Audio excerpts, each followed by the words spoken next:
ফাইজলামি শুরু কর সারা দেশব্যাপী ফাইজলামি শুরু করে দিয়েছে একেবারে নির্মমভাবে, অহেতুকভাবে। এই যে অসহায় মানুষগুলোকে, ছাত্র পড়তে গিয়েছে, বাবা মার স্বপ্ন লালন করা ছাত্র, ছেলেটা ইঞ্জিনিয়ার হবে, ছেলেটা মেডিকেল সায়েন্সের পরে বড় একজন ডক্টর হবে, পিটায় মেরে ফেলে দিল তাকে। এত বড় সাহস! আর আমরা কিছুই বলতে পারলাম না, কিছু করলাম না। কি একটা অবস্থা চলছে! এগুলো যখন চলতে থাকবে একটা কওমের মধ্যে, আপনার মনে হয় যে আল্লাহর পক্ষ থেকে রহমত নেমে আসবে? লা ইলাহা ইল্লাল্লাহ বলা একজন মানুষ যদি বেঁচে থাকে, ওই একজন মানুষের সম্মানে আল্লাহ পাক কিয়ামত দিবে না ইনশাআল্লাহ। সে একজন মানুষকে এভাবে নির্মমভাবে পিটিয়ে মেরে ফেলো তোমরা। এখন মানুষকে পেটানো শুরু করেছো। নবী সাল্লাল্লাহু আলাইহি ওয়াসাল্লাম শেষ জামানার হাদিস সম্পর্কে বলেছিলেন যে আমি এক শ্রেণীর মানুষকে দেখি নাই যারা আসবে মানুষকে নির্মমভাবে মারবে। নবীজি বলেছিলেন শেষ জামানায় দুই শ্রেণীর মানুষ আসবে, আমি এদেরকে দেখি নাই। নবীজি দেখেন নাই মানে 1400 বছর আগে ওরা ছিল না। এক শ্রেণী হচ্ছে হাতের মধ্যে মানুষকে মারার কিছু অস্ত্র নিয়ে ঘুরে বেড়াবে, এরা মানুষকে নির্মমভাবে পিটাবে, নির্মমভাবে মানুষকে পিটাবে। এই শ্রেণীকে আমি দেখিনি, এরা আসবে পরে। আর এক শ্রেণী হচ্ছে এমন এক শ্রেণীর মহিলা বের হবে যারা কাপড় পরেও নগ্ন থাকবে, নিজেরাও আকৃষ্ট হবে, অন্যকে আকৃষ্ট করবে। তো এই মেয়েদেরকে তো দেখতে পাচ্ছেন, এখন পাচ্ছেন না? তার মানে কিয়ামত কাছে না দূরে? আর আমি এখন ওই হাতে লাঠিওয়ালা ওই গ্রুপকেও খুঁজে পেয়েছি। হাতে লাঠিওয়ালা সেই গ্রুপ কোনটা জানেন? ওই যে ঘরের মধ্যে ঢুকায় যে ছেলেগুলোকে মেরে রাত্রেবেলা মেরে ফেলায়, সেটা গ্রুপের। বিভিন্ন হলে দেখেন না, হকি স্টিক নিয়ে 8জন 10জন মিলে এক একটা করে ছেলেকে ডেকে নিয়ে পিটায় মেরে ফেলায়, এগুলা সেই ছেলে। এদেরকে যারা জন্ম দিয়েছে ওই বাপের জন্য ধিক্কার, এদেরকে যারা জন্ম দিয়েছে এই বাপের জন্য ধিক্কার। আর এখন এরকম লেডিস গ্রুপও বের হয়েছে, এখন মেয়েদেরকেও হলে ডেকে পিটানো শুরু করেছে। তোমরা কি মনে করো যে 5জন 6জন 10জন মিলে একজনকে সারা রাত টর্চার করে মেরে ফেলানোর মধ্যে সুপুরুষ? তুমি সুপুরুষ, তুমি অনেক বড় বীর। সাহসটাকে তুমি একজন মারামারি করে দেখাও না, দেখি তোমার এত বড় সাহস, তাহলে একজন মারামারি করে দেখাও না। আসো রিংয়ের মধ্যে আসো, তারপর দেখি তোমার কত শক্তি, আমাদের কত শক্তি। একজন 1-on-1 ব্যাটেলে আসো, দেখি খালি হাতে 1-on-1 ব্যাটেলে আসো। 8জন 10জন মিলে একটা বুয়েটের ছেলে, একটা মেডিকেলের ছেলে, একটা অমুকের ছেলে, তমুকের ছেলে, বাবা মায়ের স্বপ্ন লালন করা ছেলেগুলোকে ঘরের মধ্যে ঢুকাবা, সারা রাত পিটায় মেরে ফেলবা, এটাকে তোমরা সাফল্য মনে করো, বীরত্ব মনে করো? এই ছেলেগুলোকে জন্ম দিয়েছে যে পিতা মাতায়, এদের জন্য ধিক্কার আমার পক্ষ থেকে। আপনারা এইসব সন্তান জন্ম দিতে গেলেন কেন? খিদির আলাইহিস সালাম বেঁচে থাকলে ছোটবেলায় মেরে ফেলতো এদেরকে। ওই যে খিদির আলাইহিস সালাম ছোটবেলায় একটা বাচ্চাকে মেরে ফেলছিলেন না? মুসা আলাইহিস সালাম বলেছিলেন যে একটা বাচ্চাকে কেন মেরে ফেললেন? তখন খিদির আলাইহিস সালাম বলেছিলেন এই ছেলেটা যদি বড় হলে অনেক বড় কাফের হবে, আল্লাহ আগে জানিয়ে দিয়েছেন, এই জন্য আগে মেরে দিয়েছে। এই বাচ্চাগুলোকে নিতে গেলেন কেন? কোন রকম লজ্জাবোধও নাই, চক্ষু লজ্জা নাই। এরপর যখন আইন শৃঙ্খলা বাহিনী এদেরকে অ্যারেস্ট করে নিয়ে যায়, বীরের মতো হাসতে হাসতে চলে যায়। ও জানে যে আমার কোনো সমস্যা হবে না, ফাঁক ফোকর দিয়ে বেরিয়ে চলে আসবে। তোমরা এগুলোকে বীরত্ব মনে করো, সুপুরুষ হয়ে গেছো তোমরা। এতই যদি ক্ষমতা থাকে, সাহস থাকে, তো একজন মারামারি করো না কেন? 1-on-1 ব্যাটেলে আসো, তারপর দেখো কে জিতে কে হারে। 10জন মিলে একজনকে পিটাবা, মনে করছো খুব বড় বীর হয়ে গেছো। এখন 10টা মেয়ে মিলে একটা মেয়েকেও পিটাচ্ছে, সুবহানাল্লাহ। তা আবার ইসলামিক বিশ্ববিদ্যালয়ের মধ্যে। এই বিশ্ববিদ্যালয়ের নাম ইসলামিক কে দিল? এটা ইসলাম? একটা মেয়েকে আপনি ঘরের মধ্যে ঢুকায় সারা রাত পিটাবেন, মেয়েটা কাঁদতে বলছে আমার পায়জামা পর্যন্ত খুলে ফেলেছে টান দিয়ে। আরে তোর মায়ের পায়জামাকে খুলে ফেললে তোর কেমন লাগবে? তোর বোনের পায়জামাকে খুলে ফেললে তোর কেমন লাগবে? কোন সাহসে তুই একটা মেয়ের পায়জামায় হাত দিস? এত বড় সাহস! আর এদেরকে আমরা তোলা করে মানুষ করি। আইন শৃঙ্খলা বাহিনী আপনারা কি করেন? ইনস্ট্যান্ট কোর্ট বসে ফাঁসি দিয়ে দিবেন এদেরকে। আল্লাহর কসম করে বলছি, যদি কোনোদিন এরকম ক্ষমতা আমাদের কাছে আসতো, দিন বিচার করে দেখিয়ে দিতাম ইনশাআল্লাহ। ফাইজলামি শুরু কর সারা দেশব্যাপী। যারা এখন বিপদগামী ছিলেন আমরা মনে করতাম, তারাই এখন হেদায়েতের দিকে আসছেন। আর আমরা এখন মুসলিম ঘরে জন্মগ্রহণ করে নামাজ ছেড়ে দিচ্ছি, কুরআন পড়া ছেড়ে দিচ্ছি।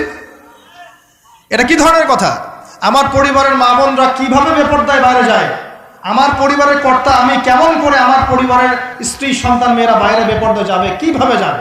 আমি তো পরিবারের কর্তা, আমি পরিবারের স্বামী, আমার স্ত্রী কেমন করে বেপরদায় বাইরে যাবে? আমার ছেলে কেন নামাজ পড়বে না? নামাজ না পড়ে সে ভাত খাবে কিভাবে? নামাজ না পড়ে আমার পরিবারে আমার ছেলে ভাত খাবে কিভাবে? আমার মেয়ে কেমন করে ভাত খাবে? অতএব পরিবারটাকে শক্ত করেন, হালাল খান, সামাজিকভাবে ইসলামটাকে এগিয়ে নেন, ইনশাআল্লাহ দেখবেন একদিন বড় পরিসরে ইসলাম কায়েম হয়ে যাবে ইনশাআল্লাহ। আর আমরা কারোর জন্য বদদোয়া করব না, আমরা দোয়া করব আল্লাহ পাক যেন ঊর্ধ্বতন কর্তৃপক্ষ সবাইকে হেদায়েত দান করেন এবং অন্যায়ের বিরুদ্ধে দাঁড়ানোর তৌফিক দান করেন এবং তাদের হাতে হলেও আল্লাহ পাক যেন ন্যায় প্রতিষ্ঠা করার তৌফিক দান করেন। আর ন্যায় কোনটা ন্যায় কোনটা অন্যায় এগুলো এইসব প্রোটেস্ট্যান্ট মুসলিমরা আপনাদেরকে শেখাতে পারবে না। যারা ইসলাম, কোরআন, সুন্নাহ, সমকালীন বিশ্ব ইতিহাস, অর্থনীতি, সংস্কৃতি, দেশীয় কালচার সব সম্পর্কে জ্ঞান রাখে, এই মানুষরা আপনাকে বলতে পারবে কোনটা সত্য কোনটা মিথ্যা, কোনটা হক কোনটা বাতিল। একজন কবর পূজারী আপনাকে কি হেদায়েত দিবে? একজন মাজার পূজারী আপনাকে কি হেদায়েত দিবে? একজন বেদাতি আপনাকে কি হেদায়েত দিবে? হেদায়েত তো নিতে যান খালি ওদের কাছে। আর জ্ঞানী মানুষকে তো মূল্যায়ন করে না। যারা বুদ্ধি বিক্রি করে খায় ওদের কাছে পরামর্শ নিচ্ছেন। আর কিছু বিষয় বলতে বলতে মুখের ফেনা উঠিয়ে দিলাম, তারপরেও কোনোদিনও বললেন না যে হ্যাঁ কথাটা গ্রহণ করা যায়। কি আশ্চর্য! যখন একটা সমাজের মধ্যে এই পাপগুলো ছড়িয়ে পড়বে তখন আল্লাহ পাকের গজব আসবে, এটা আসবেই। প্রতিরোধ কিভাবে? প্রতিরোধ করার কোনো সুযোগই নাই, আপনাকে প্রতিকারও করার কোনো সুযোগ নাই। তওবা করে আল্লাহর কাছে ফিরে আসতে হবে, এটাই সলিউশন, এটাই সলিউশন। এই যে আমরা শহরের কথাই বলছিলাম, আমাদের সমাজের অন্যতম বড় একটা কিয়ামতের আলামত হচ্ছে উঁচু উঁচু বিল্ডিং নির্মাণের প্রতিযোগিতা। নবীজি জীবনের শেষের দিকে যে হাদিসগুলো বলেছেন, শেষের দিকে, তার মধ্যে কিয়ামতের বড় দুইটা আলামত বলেছেন। তার মধ্যে একটা হচ্ছে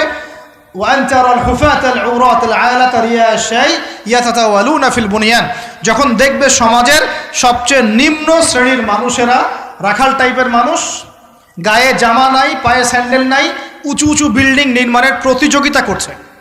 ধনীরা বিল্ডিং নির্মাণ করবে এমনটা নবীজি বলেন নাই। নবীজি বলছেন গরিব, ফকির, মিসকিন, গায়ে কাপড় নাই, স্যান্ডেল নাই, এরা বিল্ডিং নির্মাণ করবে না, প্রতিযোগিতা করবে একে অপরের সাথে। এখনকার আরব বিশ্বটার জাজল্যমান দৃষ্টান্ত, এখনকার আরব বিশ্বটার জাজল্যমান দৃষ্টান্ত। অনেক সলফে সালেহিন বলেছেন যে এই হাদিস থেকে আরবদেরকে ইশারা করা হয়েছে। এটা আমাদের ঢাকার মধ্যে চলে আসছে। কালকে যার এক জায়গা টাকা পয়সা ছিল না, আজকে 10 তলা 20 তলা ফ্ল্যাটের মালিক। কিভাবে সম্ভব? সুদের মধ্য দিয়ে সম্ভব, দুর্নীতির মধ্য দিয়ে সম্ভব, কালো টাকার মধ্য দিয়ে সম্ভব, অন্যের সম্পদ অন্যায়ভাবে হস্তক্ষেপ করার মধ্য দিয়ে সম্ভব। আর মাশাআল্লাহ, যার একটা 5-10 তলা বাড়ি আছে আমাদের শহরে, অন্য মানুষকে মানুষই মনে করে না, ভাড়াটিয়াকে মনে করে যে তেলাপোকা, ককরোচ, ছিছি করে তাড়াচ্ছে। কত যে শর্ত! কোনো কোনো সময় এমনও হয়েছে মানে বাড়ি ভাড়া চাইতে গিয়ে যে বেইজ্জত হতে হয়েছে, মনে হলো যে বাড়ি ভাড়া চাইতে গিয়ে মানে নিজের সম্মান নিজে নষ্ট করে ফেললাম আর কি। সুবহানাল্লাহ। কারণ যখন নিম্ন শ্রেণীর মানুষের কাছে অর্থ আসে তখন কিন্তু এদের মধ্যে কালচার আসে না, কালচার আসে না। সম্পদ আসে ঠিকই, কিন্তু কালচার, সভ্যতা আসে না। তারা অসভ্যই থেকে যায়। কাকে সম্মান দিতে হবে কাকে দিতে হবে না সেটাও জানে না। কথা বুঝতে পারছেন? এটা আমাদের সমাজ এখন চলছে, হাইলি কনস্ট্রাক্টেড বিল্ডিংসের প্রতিযোগিতা। আর আমরা বলবো কেন, এই যে এখনকার সেকুলার রিপোর্টগুলোই বলছে বেশিরভাগ বিল্ডিংয়েরই দেখা যায় যে কোনো রকমের ভিত্তি নাই। এই 5-6 মাত্রা ভূমিকম্প হলেই সব ধরধর করে পড়ে যাবে। আরও এই যে অহংকার, আমি একটা ফ্ল্যাটের মালিক। ঢাকা শহরে মনে হচ্ছে যেন পরিচয়ের মানদণ্ড হচ্ছে এটাই। জিজ্ঞাসা যদি করেন যে ভাই আপনার নাম কি করেন, বলবে ওই যে ফ্ল্যাটটা দেখছেন 10 তলা, ওইটা আমার। ভাবখানে এমন যে এটাই তার পরিচয়ের মানদণ্ড। সে কি করে, তার শিক্ষাগত যোগ্যতা কি, কোন প্রফেশন, এগুলো বড় কথা নয়। ওই যে ফ্ল্যাটটা দেখছেন 6 তলা, ওইটা আমার। অনেকে এসে পরিচয় দেয়, আমি অমুক পার্টির অমুক, আমি অমুক পার্টির তমুক, আমি অমুকের সাধারণ সম্পাদক, আমি অমুকের সভাপতি। এগুলো পরিচয়, এগুলোই মানুষের পরিচয়। আমি অমুক দল করি, তমুক দল করি। পরিচয় কি তোমার? তুমি কি এই পরিচয় দিয়ে কাল কিয়ামতের মাঠে আল্লাহর সামনে দাঁড়াবা? তোমার পরিচয়টা কি? পরিচয় হচ্ছে তোমার শিক্ষাগত যোগ্যতা কি, তুমি সমাজকে কতটুকু সার্ভ করতেছো, তোমার ইলমি যোগ্যতা কি, তুমি 5 ওয়াক্ত নামাজ পড়ো কিনা, তুমি ইসলামপন্থী কিনা, তোমার সুন্নত আছে কিনা, তুমি দিনের জন্য কি করো, এগুলো তোমার পরিচয়। আল্লাহ রাব্বুল আলামিন আমাদের কথাগুলো বোঝার তৌফিক দান করুন। আমাদের সমাজে হাইলি কনস্ট্রাক্টেড বিল্ডিংসের প্রতিযোগিতা চলছে। দেখেন, বিল্ডিং নির্মাণ করা পাপের কিছু নয়, কিন্তু এগুলোর মধ্য দিয়ে অহংকার করাটাই পাপের। আর অহংকার করলে আল্লাহ পাক এগুলোকে ধসিয়ে দিতে সময় নেবেন না। আল্লাহ পাক আমাদেরকে বোঝার তৌফিক দান করুন। আমাদের সমাজে রন্ধে রন্ধে এগুলো চলছে। আমানতের খেয়ানত, অবিশ্বাস, সুদ চলছে, জেনা চলছে, ফ্ল্যাটে ফ্ল্যাটে জেনা চলছে, ফ্ল্যাটে ফ্ল্যাটে জেনা। জেনা মানে শুধু শারীরিক ইলিগেল ফিজিক্যাল রিলেশনশিপই নয়, জেনার মধ্যে চোখের জেনা আছে, কথার জেনা আছে, চলাফেরার জেনা আছে। নবীজি বলেছেন শেষ জামানায় এক শ্রেণী মেয়ে আসবে যারা পুরুষের কাপড় পরে ঘুরবে। এটা দেখার জন্য আপনি ঢাকার শপিং মলে চলে যান, শপিং মলে যান, কিয়ামত দেখতে পারবেন। কিয়ামত কাকে বলে? কিয়ামত কাকে বলে? কেউ কেউ দেখা যায় সুন্দর সুন্দর বোরখা বানিয়ে নিয়েছে, যে বোরখাগুলো পরেও তার মানে শরীরের কাঠামো স্পষ্ট বোঝা যাচ্ছে। এখানে আপনি কাকে দায়ী করবেন, কাকে দোষ দিবেন? অবৈধ সম্পর্ক, অবৈধ সম্পর্ক ঢাকা শহরে রন্ধ্রে রন্ধ্রে ঢুকে গেছে। অবৈধ সম্পর্ক, টিনেজ 8-10 বছর, ক্লাস 8-এ পড়ে, ক্লাস 9-এ পড়ে, 10-এ পড়ে, এদের মধ্যে ইলিগাল সম্পর্ক চলছে। ইউনিভার্সিটিতে পড়ে, স্কুল কলেজ পাশ করে বিশ্ববিদ্যালয়ে গিয়েছে, ব্যাস ও মনে হয় যে একেবারে পাখা ওর গজায় গেছে, যা ইচ্ছা তাই করতে পারে। মেয়েকে দিয়েছেন একটা স্মার্টফোন, ব্যাস নষ্ট হয়ে গেছে। ছেলেকে দিয়েছেন একটা বাইক, ও দেখ মাদকের আসরে বসে আছে। কি একটা অবস্থা! এই যুব সমাজ কি আগামী দিনে ইসলামের পতাকা বহন করবে? এই যুব সমাজকে দিয়ে ইসলামের বিজয় লাভ হবে? নাকি আমাদের একটা ঈমান দীপ্ত যুব সমাজ দরকার? কোনটা? আল্লাহ পাক আমাদের সবাইকে আল্লাহর পক্ষ থেকে ঈমান দান করুন। আর আমি আর লম্বা করতে থাকলে সারা রাত যাবে গা। আমি আপনাকে গুছায় নিয়ে এসে শেষ করে দিচ্ছি যে এর পাশাপাশি কোন কোন পাপ ছিল, যে পাপগুলোর কারণে আল্লাহ পাক এই গজবগুলো দিয়েছিলেন, এবং এই ঢাকা শহর সহ এই বড় বড় শহরগুলা এই পাপের মধ্যে আছে কি না আপনি নিজেই যাচাই করবেন। যাচাই কে করবে? আপনি যাচাই করবেন, আমি যাচাই করব না। 1 নম্বর শিরকের পাপ আছে না নাই? কুফরির পাপ 2 আছে না নাই? আমানত উঠে যাওয়া আছে না নাই? আমানত উঠে যায় নাই?